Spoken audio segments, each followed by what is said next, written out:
কন্যা সন্তানকে বোঝ কেন মনে করা হয়, এর একটা কারণ আমি আপনাকে বলে যাই। বেটিকে আমাদের সমাজে বোঝ কেন মনে করা হয়, এর একটা কারণ হচ্ছে ভিখারির বাচ্চাগুলোর জন্য। ভিখারির বাচ্চা মানে বুঝতে পারলেন না? মুসলমানদের মধ্যে কিছু ভিখারির বাচ্চা রয়েছে, আমি তাকে ভিখারি বলে যাচ্ছি। হ্যাঁ, আমি তাদেরকে ভিখারি বলে যাচ্ছি। এই ভিখারিগুলোর জন্য আজকে আমাদের সমাজে কত গরিব বাবাকে আত্মহত্যা করতে হয়েছে, কত গরিব মেয়েকে এই দুনিয়া ছেড়ে বিষ খেয়ে বা ফাঁসি দিয়ে এই দুনিয়া ছেড়ে চলে যেতে হয়েছে। তারা খুদকুশি করে নিয়েছে, তারা সুসাইড করে নিয়েছে এই ভিখারির বাচ্চাগুলোর জন্য।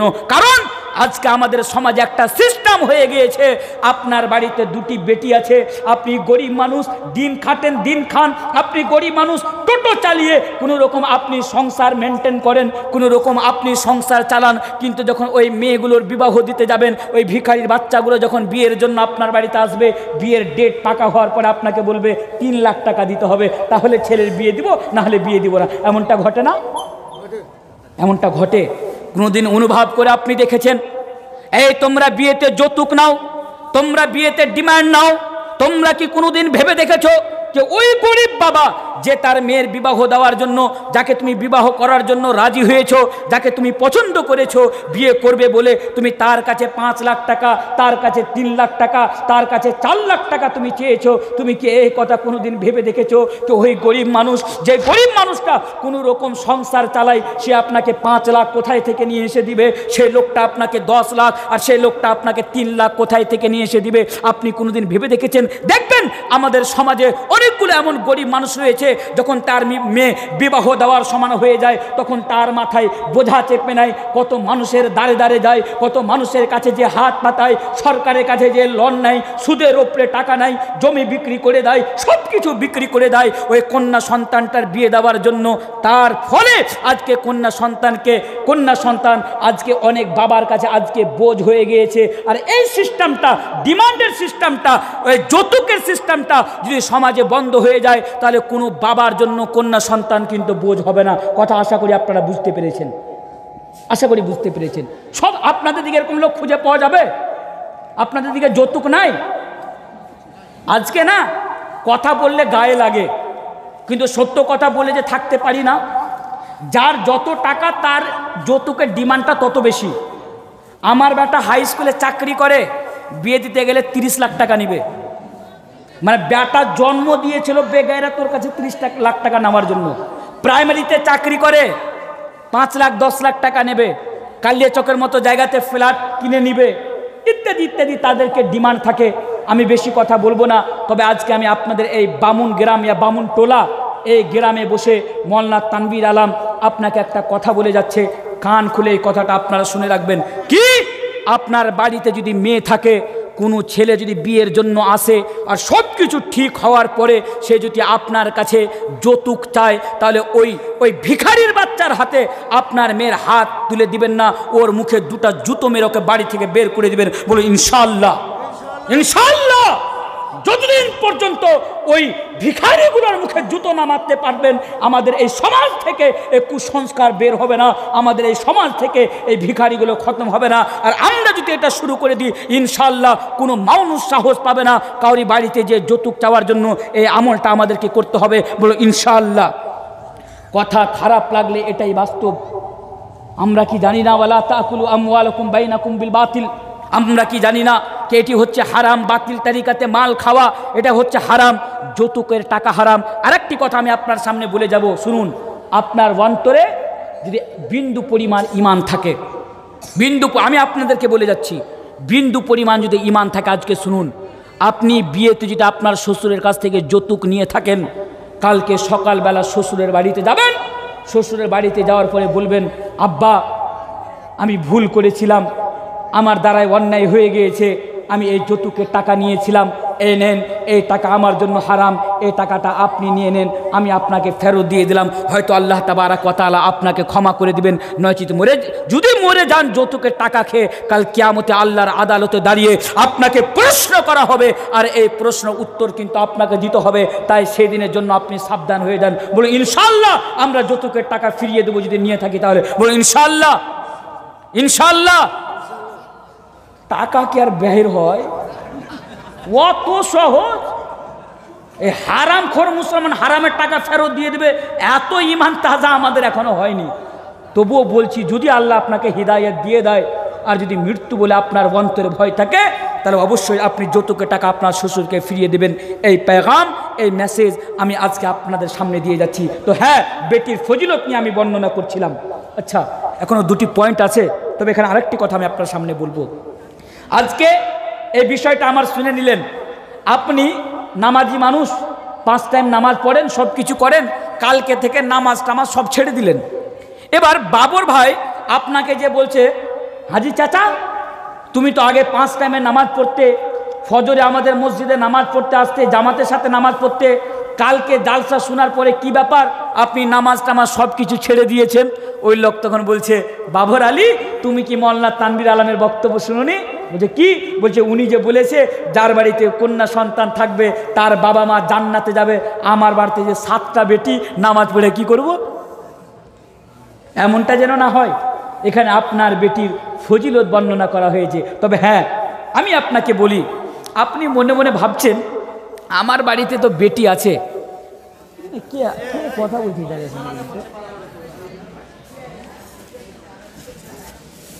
তো হ্যাঁ মনে মনে ভাববেন কে যাক বাড়িতে তো বেটি আছে, তাহলে জান্নাত যেতে পারল মনে হয়। তবে আমি আরেকটা কথা আপনাকে সামনে বলে যাচ্ছি, আপনার বাড়িতে যে বেটি আছে না, এই বেটির কারণে আপনি কাল কিয়ামতের দিবসে জাহান্নামে যাবেন। আমাদের বাড়িতে বেটি আছে, বেটির ফজিলত ইসলাম বর্ণনা করেছে, কে তার পিতা মাতা জান্নাতে যাবে, আমার সাথে থাকবে। হাদিসগুলো আমি আপনার সামনে পড়লাম। কিন্তু বর্তমান সময়ে এই মুসলমান ঘরের যে বেটি রয়েছে, এই বেটির কারণে কাল কিয়ামতের দিবসে আপনি জাহান্নামে যাবেন।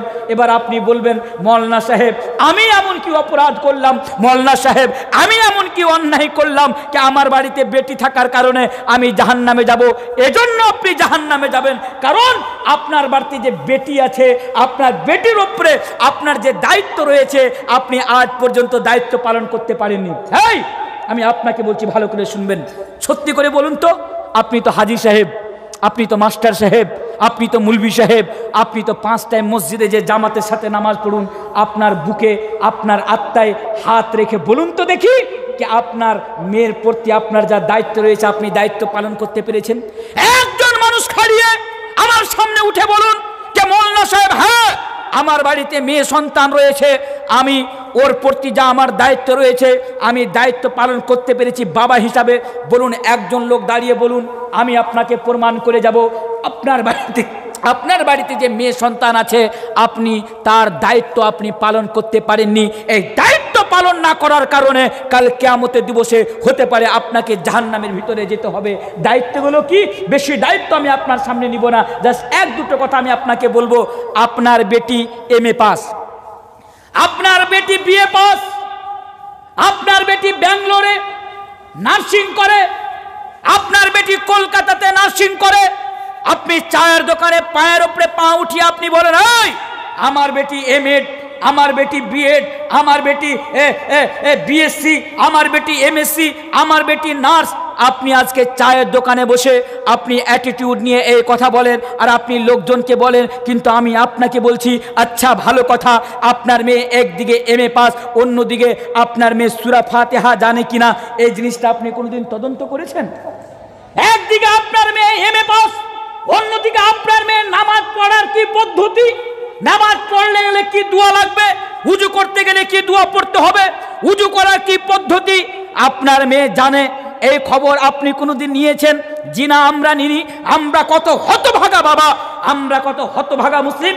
একদিকে আমার মেয়ে MA পাস, একদিকে আমার মেয়ে MSc BSc, অন্যদিকে আমার মেয়ে উজু করার দোয়াটাই জানে না। তাহলে বলুন আপনি দায়িত্ব কোথায় পালন করলেন? আপনি যদি বাবা হন, আপনি যদি সত্যিকারী বাবা হতেন, আপনার মেয়েকে MSc করার পূর্বে অন্তত আপনি আপনার মেয়েকে এই জ্ঞানটুকু দিতেন যে নামাজ পড়তে গেলে কি কি দোয়া পড়তে হয়, আপনার মেয়েকে অন্তত এই শিক্ষা দিতেন যে আপনি উজু করতে গেলে কি দোয়া পড়তে হয়। আপনি বাবা হয়ে ভুল করেছেন, আপনি তো দায়িত্বই পালন করতে পারেননি। আচ্ছা, আর একটা কথা আমি আপনার সামনে তুলে ধরি, আমার কথার ভুল ব্যাখ্যা বের করবেন না। আপনি বলবেন, মওলানা সাহেব তাহলে আমার বেটিকে কি MSc করাবো না, আমার বেটিকে BSc করাবো না? আমার কথার ভুল ব্যাখ্যা বের করবেন না। অবশ্যই আপনার মেয়েকে আপনি উচ্চ শিক্ষায় আপনি শিক্ষিত করুন, ইসলাম তাকে নিষেধ করে না। তবে আপনাকে জেনে রাখতে হবে ইসলামিক শিক্ষা দেওয়া ফরজ। আপনি বাবা হিসাবে আগে আপনার মেয়েকে আপনাকে ইসলামিক শিক্ষায় আপনাকে শিক্ষিত করতে হবে। এটা আপনার রেসপন্সিবিলিটি, এটা আপনার কর্তব্য, এটা আপনার দায়িত্ব। এবার আসুন আপনি বাবা হিসাবে কতটুক আপনার বেটির প্রতি দায়িত্ব পালন করতে পেরেছেন। আমি আরেকটা কথা আপনার সামনে বলবো। আপনার মেয়ের কাছে এই মোবাইল ফোন রয়েছে, এই শুনুন, আপনার মেয়ের কাছে এই মোবাইল ফোন রয়েছে, আপনার মেয়ে ফেসবুক চালায়, আপনার মেয়ের ফেসবুক আইডিতে 3000 বন্ধু বান্ধবী রয়েছে। আপনি বাবা হিসাবে আপনার মেয়েকে কোনোদিন প্রশ্ন করেছেন, কে আমার মেয়ে তুমি ফেসবুক চালাও, তোমার ফেসবুকে মিনিমাম 3000 বন্ধু রয়েছে, ছেলে বন্ধু রয়েছে, এই ছেলেগুলোকে তুমি বন্ধু বানালে কেন? আপনি বাবা হিসাবে কোনোদিন আপনার মেয়েকে প্রশ্ন করতে পেরেছেন? আপনি বাবা হিসাবে কোনোদিন আপনার মেয়েকে প্রশ্ন করতে পেরেছেন? আপনার মেয়ে সকাল সন্ধ্যা ফেসবুকের মাধ্যম দিয়ে তারা ফটো আপলোড করে, আপনার নজরে পড়ে আপনার মেয়ে ফেসবুকে ফটো ছাড়ে। সত্যি করে বলুন, আপনি বাবা হিসাবে ওই দায়িত্ব পালন করতে পেরেছেন? আপনার মেয়েকে কখনো প্রশ্ন করেছেন, এই বলো তুমি ফেসবুকে কেন ফটো আপডেট করেছো, তুমি ফেসবুকে কেন ফটো ছেড়েছো? আপনি কোনোদিন প্রশ্ন করতে পেরেছেন? আপনি কোনোদিন প্রশ্ন করতেই পারেননি। আপনি কিসের বাবা?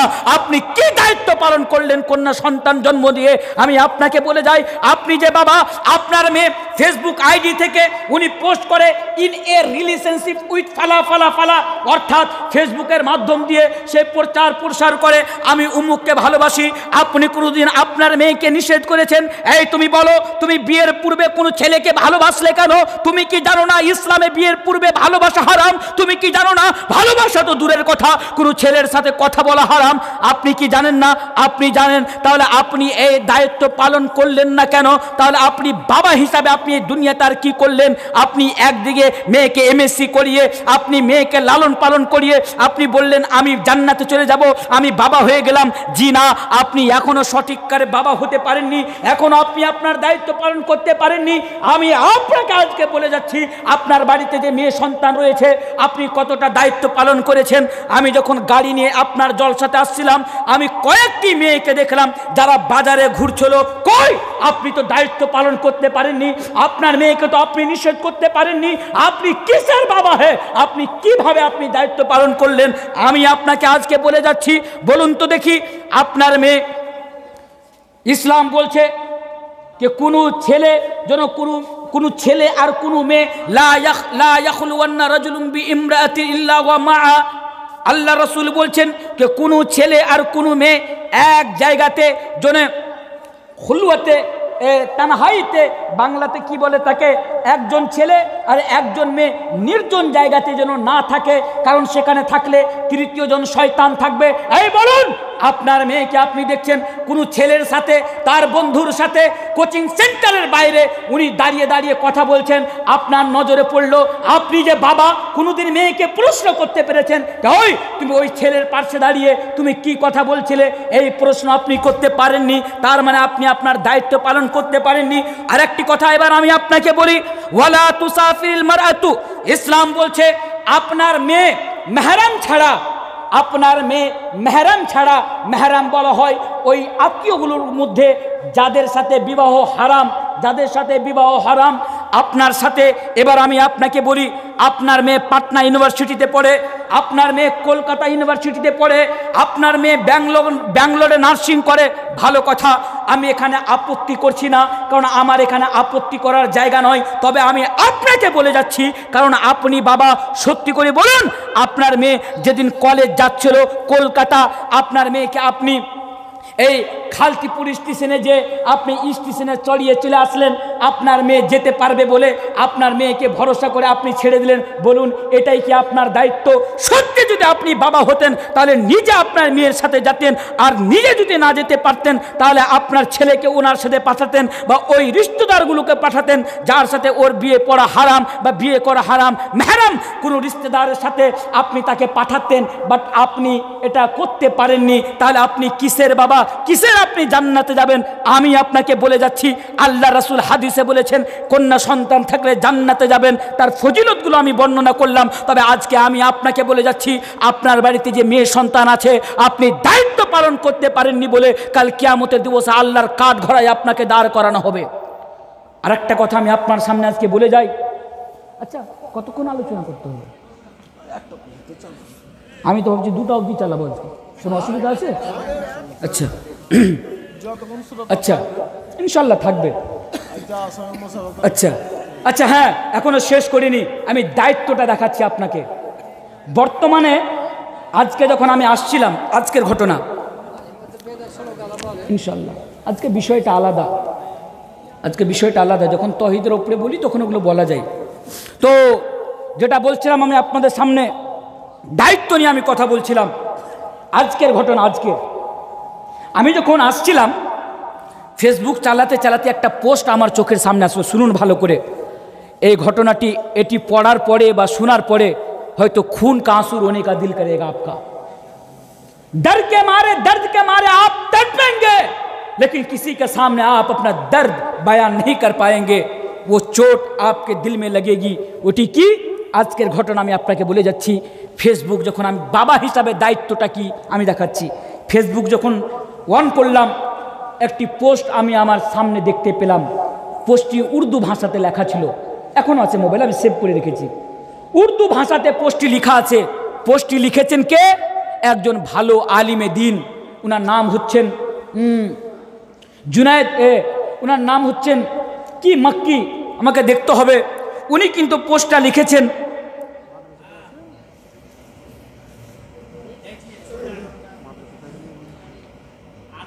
উনার নাম হচ্ছেন মোহাম্মদ নুমান মাক্কি।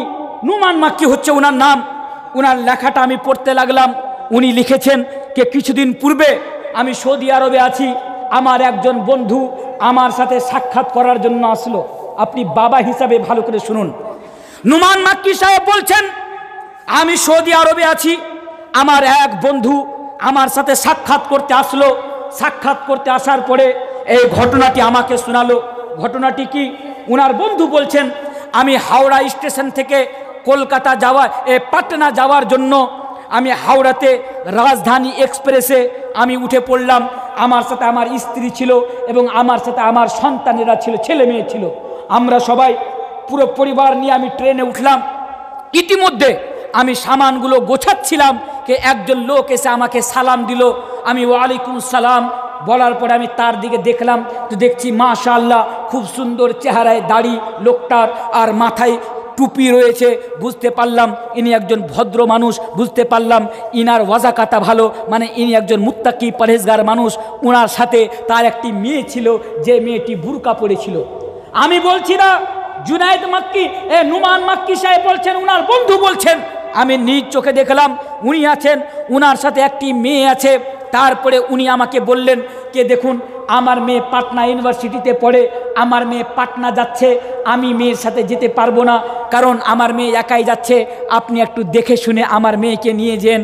উনি বললেন ঠিক আছে, আপনার মেয়েকে বলে দেন এ হলো আমার স্ত্রী, আপনার মেয়ের যদি কোনো প্রয়োজন থাকে আমার স্ত্রীকে বলবে, আমার স্ত্রী সে প্রয়োজনটা তার মানে তাকে দেখাশোনা করার চেষ্টা করবে, আমার স্ত্রীকে ওনাকে বলতে বলবেন। উনি বললেন ঠিক আছে। উনি বলছেন, গাড়ি চলতে লাগলো। উনার বাবা গাড়ি থেকে নেমে গেল।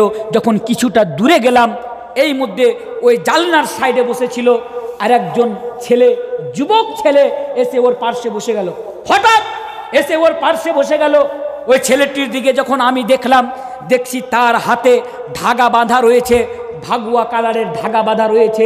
আমি বুঝতে পারলাম ছেলেটি মুসলমান না, ছেলেটি হচ্ছে হিন্দু। আমি কিন্তু ওখানে কিছু বললাম না।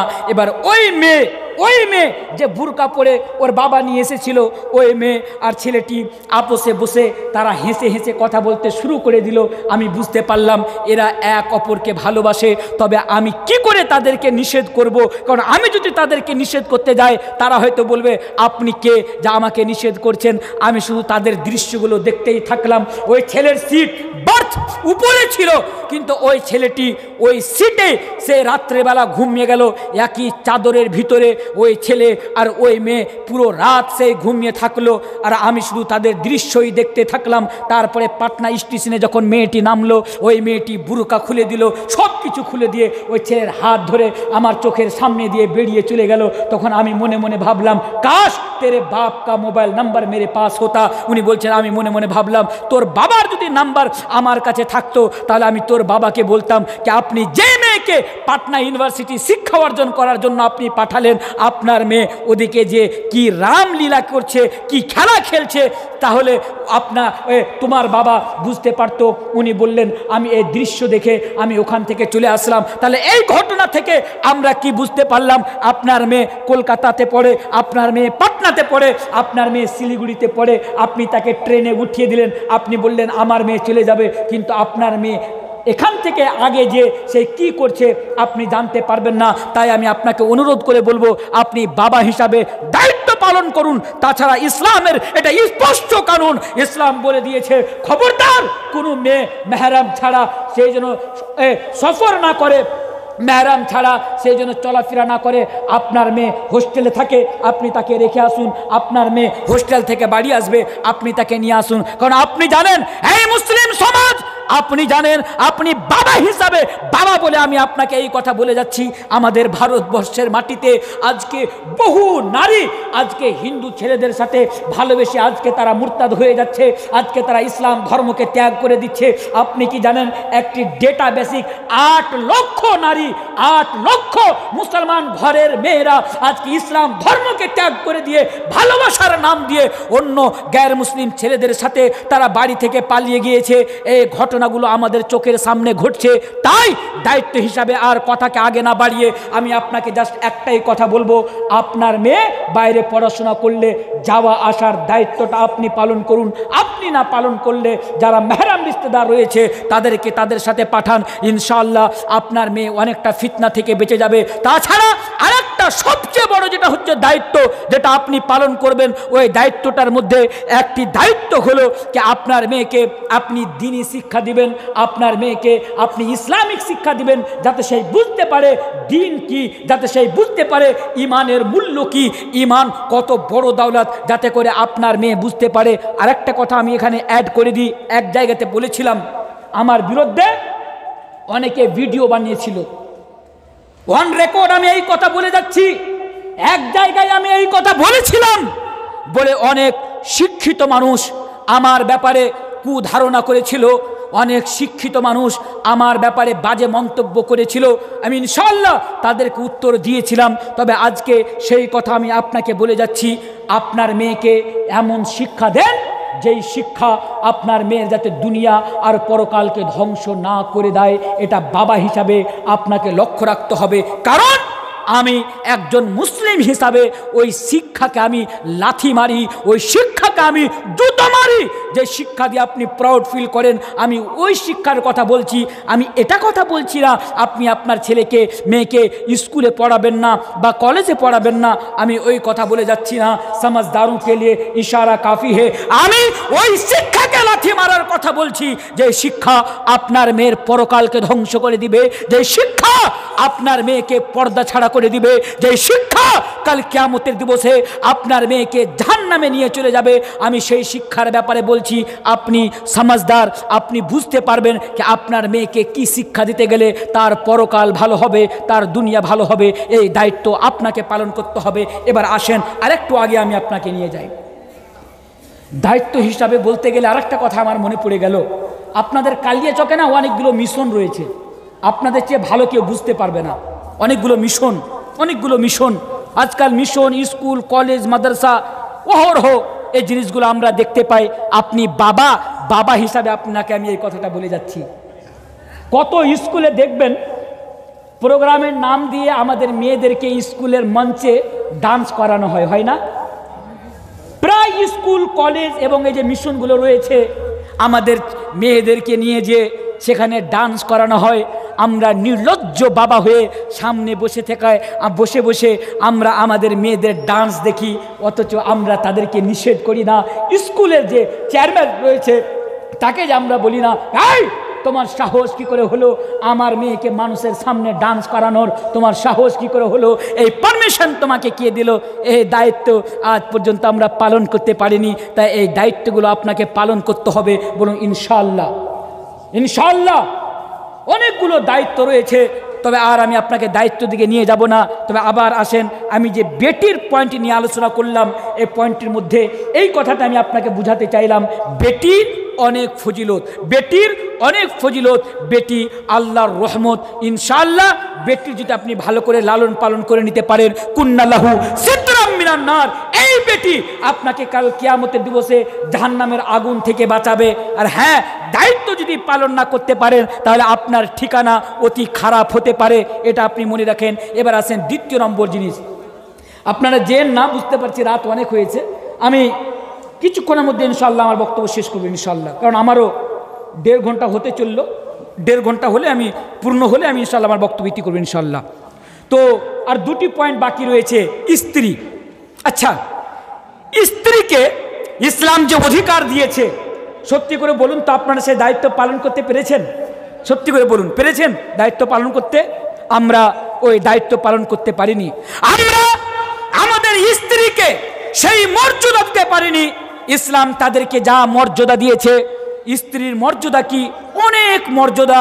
আমি ওইদিকে না যে জাস্ট একটি হাদিস পড়ে আমি 3 নম্বর পয়েন্টের দিকে আমি আপনাকে নিয়ে চলে যাব।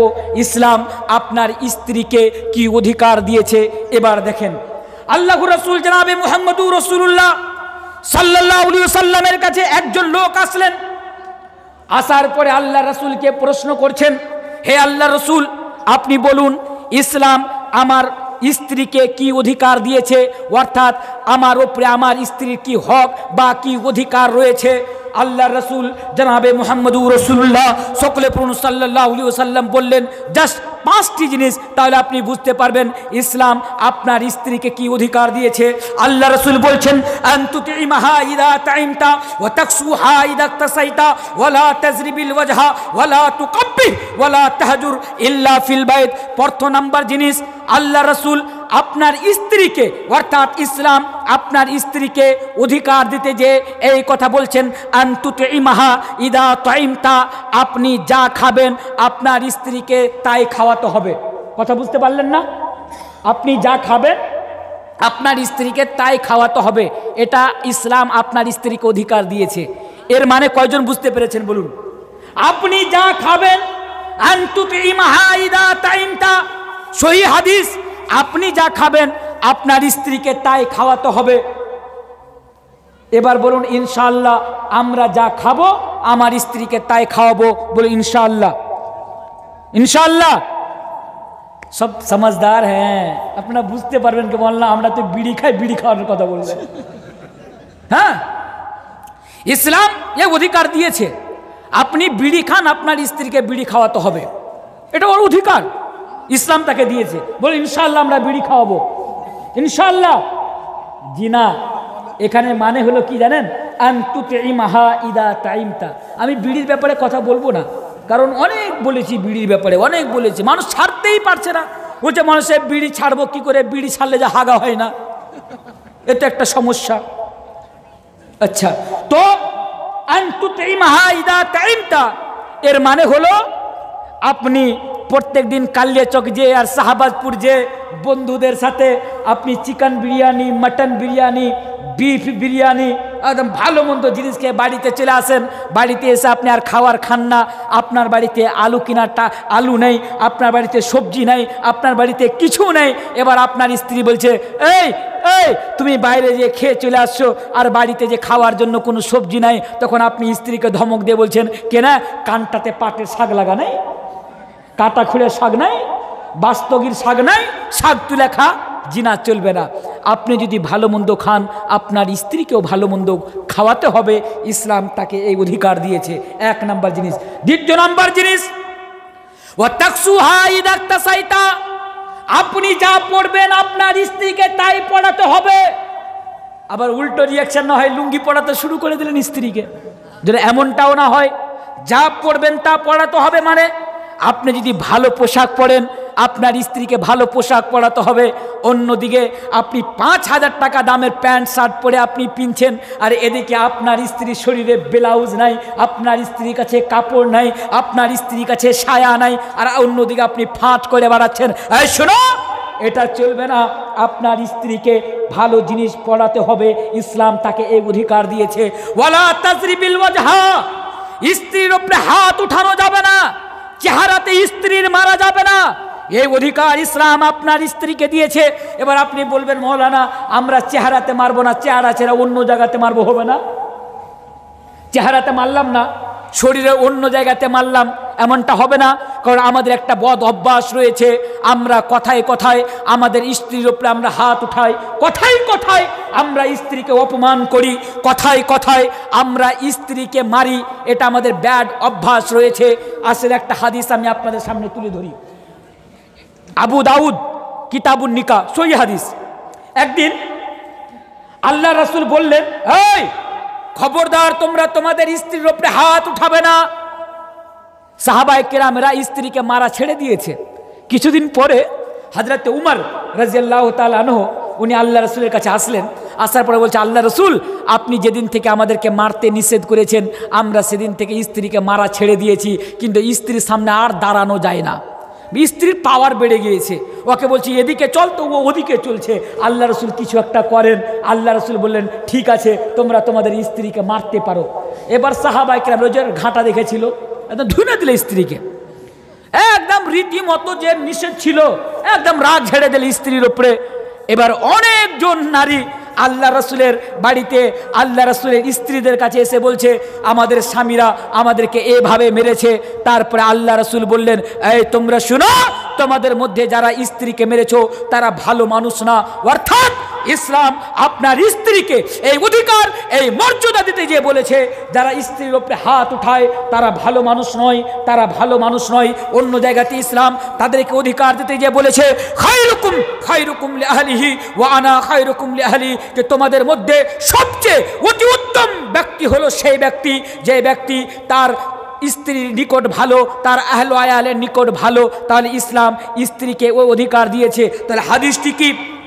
আনতুতিমাহা ইদা তাইমতা ওয়া তাকসুহা ইদা তাসাইতা ওয়ালা তাজরিবিল ওয়াজহা ওয়ালা তুকাব্বি, খবরদার তোমরা তোমাদের স্ত্রীকে গালি দিবে না, ইসলাম এই অধিকার তাদেরকে দিয়েছে। ওয়ালা তাহজুর ইল্লা ফিল বাইত, এবং ইসলাম আপনার স্ত্রীকে এই অধিকার দিয়েছে যে আপনার আর আপনার স্ত্রীর মধ্যে যদি কোনো ঝগড়া হয়ে যায়, কোনো কথা হয়ে যায়, তাহলে বাইরে যে বন্ধুদের সামনে স্ত্রীকে খাড়ো করে অপমান করবে না, মানুষের সামনে আপনার স্ত্রীকে খাড়ো করে অপমান করবেন না। আপনার স্ত্রীর সাথে যদি আপনার স্ত্রীর দ্বারা দিয়ে কোনো ভুল কাজ হয়ে যায় ঘরের ভিতরে বাড়ির ভিতরে, সেটাকে আপনারা মীমাংসা করে নেবেন, তার ইসলাহ করে নেবেন, আপনার স্ত্রীকে বাড়ির ভিতরে আপনারা বুঝিয়ে নেবেন। এই অধিকার ইসলাম আপনার স্ত্রীকে দিয়েছে। যা হোক, 12:30 হয়ে গেল।